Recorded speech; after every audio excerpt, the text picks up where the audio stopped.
Hello, welcome to Tech Attack.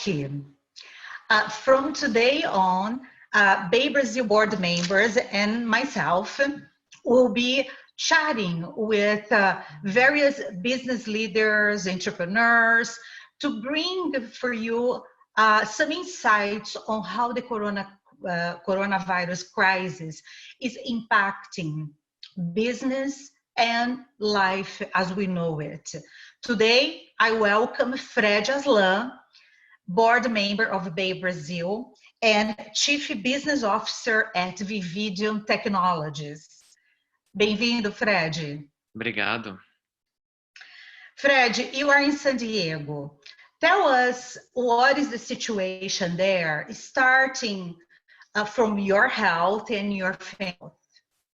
Yeah, so we're good, thank God. So we have me, my wife, our two kids, and then our au pair. We are quarantined at home, only leaving for basic necessities. I'm doing home office, and so is my wife, who's actually a pediatric endocrinologist. Her function is not deemed, high priority for her to have to be in the hospital, so she's actually on telemedicine all day, basically. So she's doing what? Yeah, speaking with patients, it's a regular consultations that would take place in the office.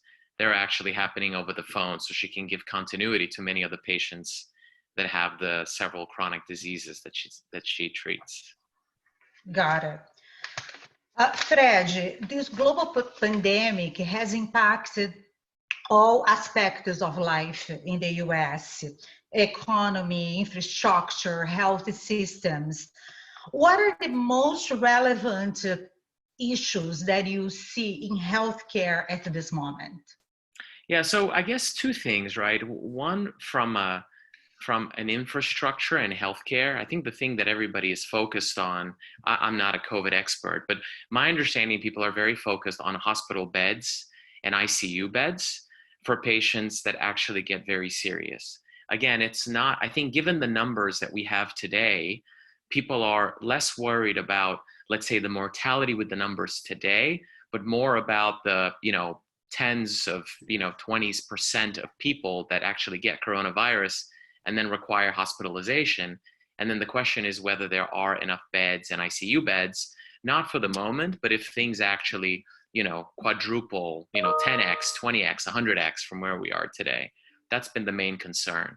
So from a health standpoint, the worry is actually contracting the coronavirus. I mean, you can see reports on the internet about people that have had the disease, young people, old people. It's definitely something that you want to avoid. And then from an economy standpoint, I mean, this shutdown is really unprecedented. We think about a recession in the US in 2008 and then in Brazil, 4 or 5 years ago. But a recession is very different than the current shutdown. I think it's impossible for people to completely grasp what is going to be the impact of this if it goes on for much longer. Yeah, so here in the Bay Area, as you know, schools are closed, stores, restaurants, people are working from home like you and I. Santa Clara County has been hit the most with 375 cases and 16 deaths. And many say the widespread surge is about to happen, is still to come. Are you confident there will be enough test kits for people who need them? Yeah, my understanding is that the test kits they're not quite where they need to be, meaning the distribution, the supply chain for the test kits are not as good as they need to be. San Diego, for example, there were only at Kaiser, this is the one data point I have, they were only testing people if they had really acute symptoms, but there wasn't broad testing available. Now in the parking lots, it's possible for people to do broader testing. If they have some symptoms, they don't have to be very serious symptoms. So I think that while the diagnostic kits are not made available, and they will be, because this is something we have technology for, and it's not that hard to do. It's just a matter of quickly getting it approved and supply chain and getting them out.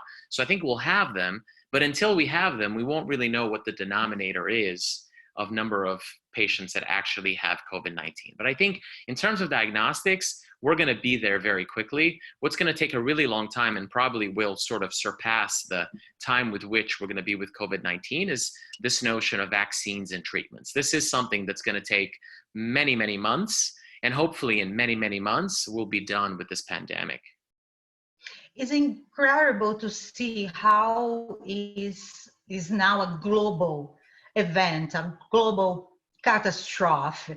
Do you think this crisis will change the way countries invest in healthcare? You know, it's a good question, right? Because given how important this is to us today, it's hard to imagine that people won't. But at the same time, we had SARS, we had MERS, and people just basically didn't talk about it anymore. We've had earthquakes in California, and we don't talk about earthquakes in California anymore because it hasn't happened in a while. So unfortunately, we have very short-term memory. It's very reactionary to what happens.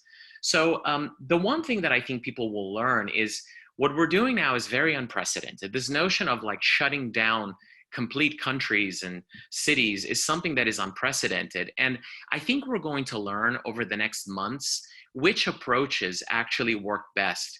Because for better or worse, the world is now a petri dish. Some countries are just isolating the elderly and the at-risk people, and the rest of society is operating normally. Other countries are actually shutting everything down. Some countries did it right away. Some countries did it later. So I think there's going to be a lot of data that's going to be generated with a lot of different experiences in various different countries.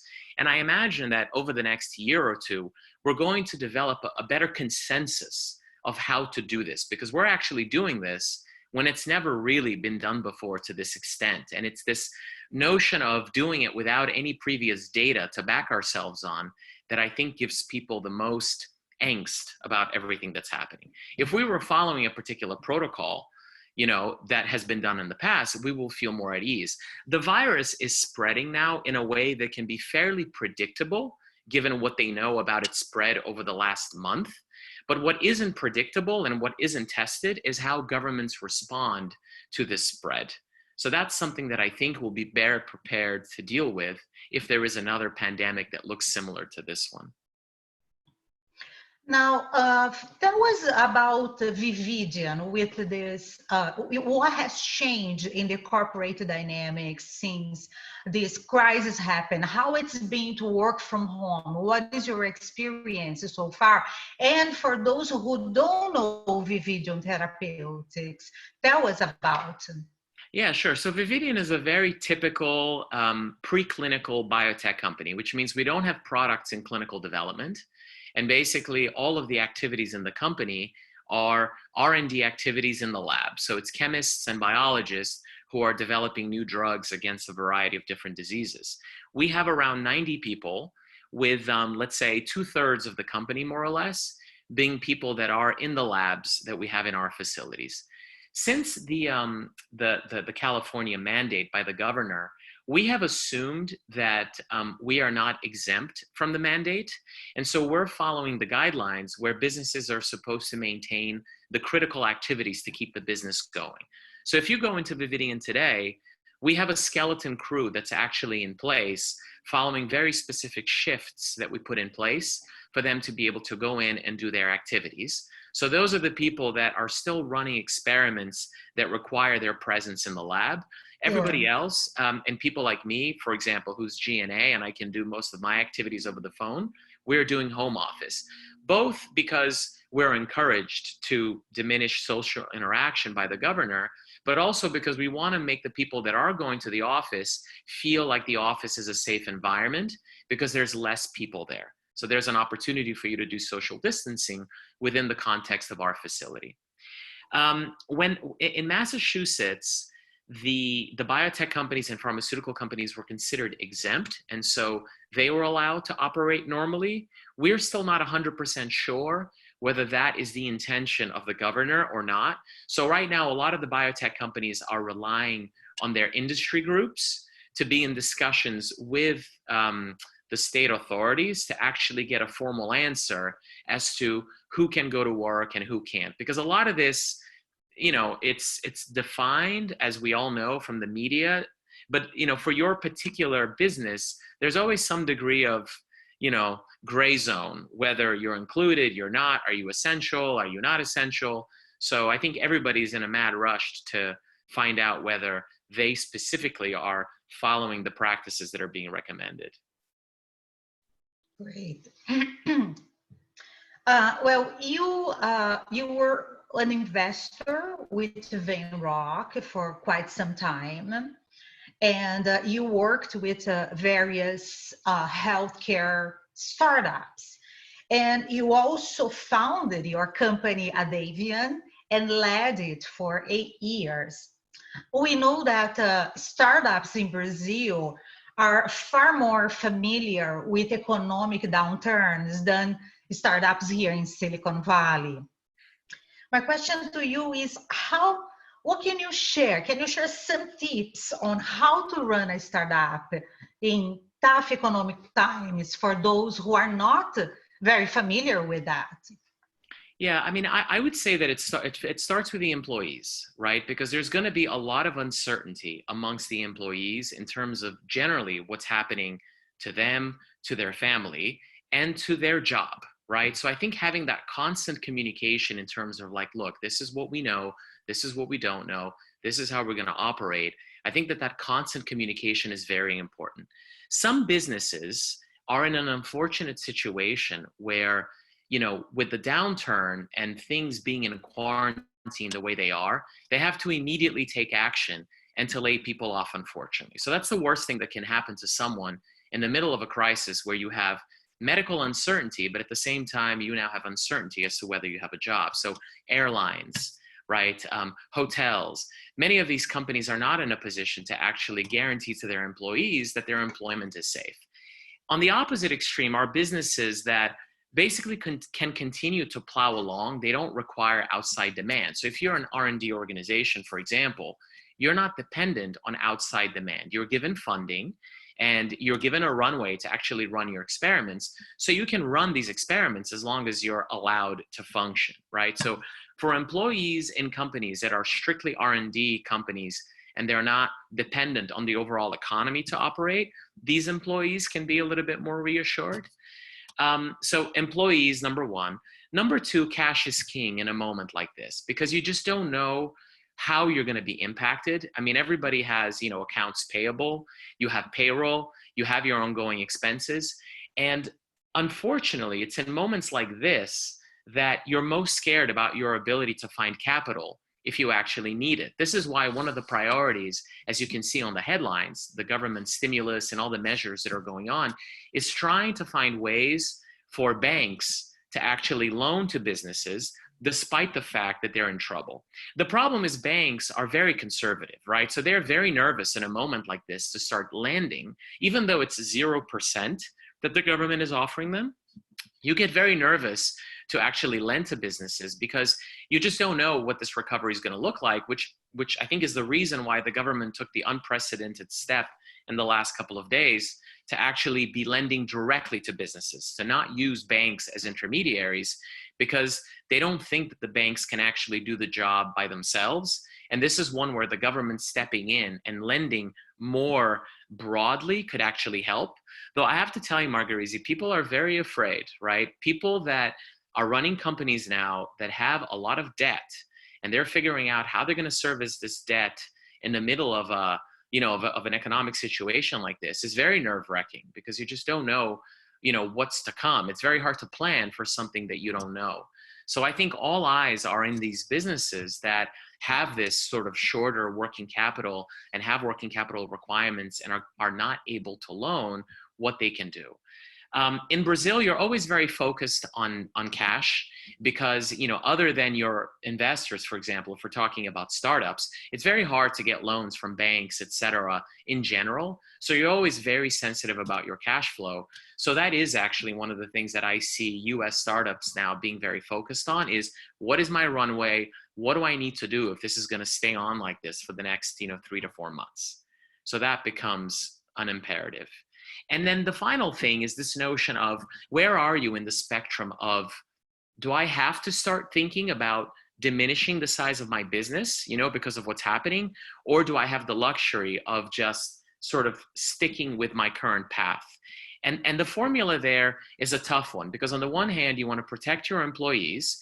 And from a business perspective, you don't want to be, if you're building critical mass in a particular area, you don't want to now all of a sudden feel like you don't need a lot of help, because if things come back up, you don't want to now be in a very exposed area where you're no longer competitive. So it's a very tough balance of actually trying to preserve the morale of everybody that's working with you, and at the same time not weakening your business, but at the same time making sure that you have enough cash and that you can survive through this. So really, this is going to put a lot of companies to the test. It's a very stressful period all around, and some are feeling it more than others. And for those who don't have that cushion, enough cash to resist for the next couple months or so, what is your advice? Hi, Margarise. It's really hard, So if you have your investors, I imagine all your investors are very focused on this, because your investors don't want to see you struggle, right? At the same time, they can't lend you without any caps. But, if you're a startup and you have, for example, VC backers, you have a lot of professionals who are on the other side of the table that have been through this before. A similar thing happened in 2008. It was different, but it was similar in the sense that many companies that were still years away from profitability and that knew that they needed a lot of capital, they knew that they were facing a long haul without a lot of outside investor interest. So one of the things that happened at Venrock, for example, there was a lot of effort to actually quickly figure out which are the companies that were in most need of capital and have conversations with other investors around the table. There was a mad rush to identify which funds were in a stronger position versus which funds were in a weaker position so that you could support the company. So I would say this is a time to actually be making different scenarios, do some scenario planning.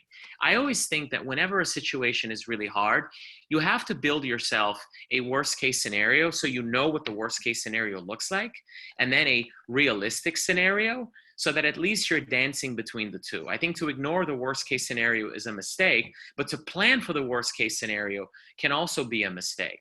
So it's a tough time. And I think having very frank and open conversations with a lot of information available to your investors and other people who could fund you is very important. You need to draw these notions of scenarios is what your investors will also want to understand. What do things look like in a worst case scenario versus a likely scenario, so that they can also do their own internal planning of how much capital can they also give you without actually getting into a very uncomfortable spot. So it's gonna be tough for all this to sort out. And Fred, they say that every crisis brings opportunity. So are you seeing opportunities for health tech focused startups at this moment, both in Silicon Valley and Brazil? I think it's too early for that, Margarise, because no one is actually talking about that, right? I think right now people are in kind of survival mode. What's to come? What happens if the quarantine gets tougher? How do you continue to operate? I mean, I've heard zero conversations about new ideas and new things that people could do. I'm sure there's people thinking about that right now. Fortunately for people that have the time to think about that, I think that opportunities will emerge. But I have to say, I personally have not been part of any discussions around that, because the biotech industry is going to continue trying to develop therapies and vaccines and drugs and diagnostics. So that will go on. And I think the more of these pandemics that happen, the more I think there's going to be additional government funding and other private funding for things like that. Because, again, if you look at the dollars available to fund cancer versus the dollars available to fund pandemics, we spend a lot more dollars in cancer, for example, than we do in infectious diseases and pandemics, because that's a theoretical risk that happens every so often. But, when you compare the, millions of people that die every year from cancer, that's actually a concrete problem that we need to solve. It's not a theoretical one. The problem with pandemics is that if they only happen every several years, people put a lot of focus on them immediately after. But then a few years go by, and again, they focus on the diseases that are actually happening on a more recurring basis, which makes sense. So, but I do think as these pandemics grow in number, that people will realize that you have to be prepared for the next one more and more. Um, Talking now about Brazil specifically, I got the numbers this morning, and Brazil now has 2,200 cases. The death number jumped from 34 to 46 in one day. Are you concerned about your family and friends in Brazil? Do you think the right steps are being in place now in Brazil to contain the spread of the disease? I haven't followed, I can't say that I am as familiar with everything that's happening in Brazil to the same degree as I'm familiar with what's happening here.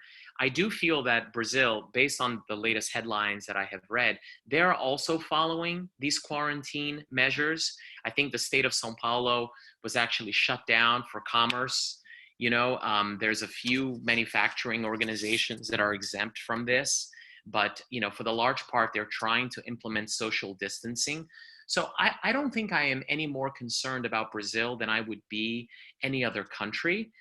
What does worry me about Brazil is that these things are done in a less coordinated fashion. And I feel like information sometimes very quickly gets like into the whole fake news where people are trying to make jokes and they're trying to, make scary things. Like, I feel like sometimes Brazilians take a lighter view to some of these things, and it makes information not flow as easily.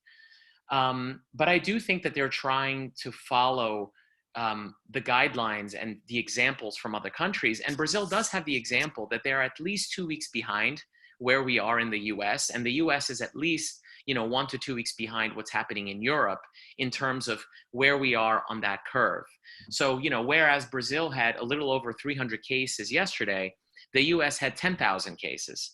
And it was 2 weeks ago that the US had 300 cases. So I think Brazil is still early on in the curve, and they have an opportunity to see what has happened in some of these different countries to land on, a path forward that could make sense.